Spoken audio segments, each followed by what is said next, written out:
आषाढी एकादशीच्या निमित्ताने पंढरपुरातील विठ्ठलाच्या दर्शनानंतर संतनगरी शेगावला परत आलेल्या पालखीचा आज 10 ऑगस्ट रोजी खामगाव येथे अंतिम मुक्काम आहे।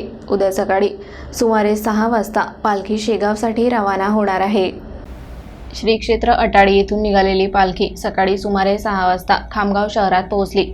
खामगाववासियांनी पालखीचे जोरदार स्वागत केले। त्यानंतर पालखीने हनुमान विटामिन येथे विश्रांती घेतली आणि शहराची छोटी परिक्रमा केली।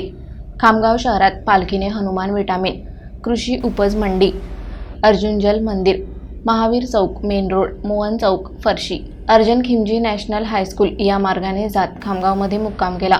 आज सकाळी श्री संत गजानन महाराज मंदिर खामगाव येथील ट्रस्टींनी श्रींची आरती केली। त्यानंतर भोजन प्रसादाचे वितरण करण्यात आले। पालखीचे विविध ठिकाणी मानपूर्वक स्वागत करण्यात आले। पालखीत एकत्र चालणारे टाळकरी, ध्वज पताका घेऊन आलेले भक्त तसेच खामगावची जनता यामध्ये मोठ्या उत्साहाने सहभागी झाली। या दरम्यान खामगाव विधानसभा क्षेत्राचे आमदार ॲडव्होकेट आकाश पुणकर आणि त्यांच्या सहकाऱ्यांनी पालखीचे दर्शन घेतले। उद्या सकाळी 6 वाजता पालखी शेगावसाठी रवाना होईल।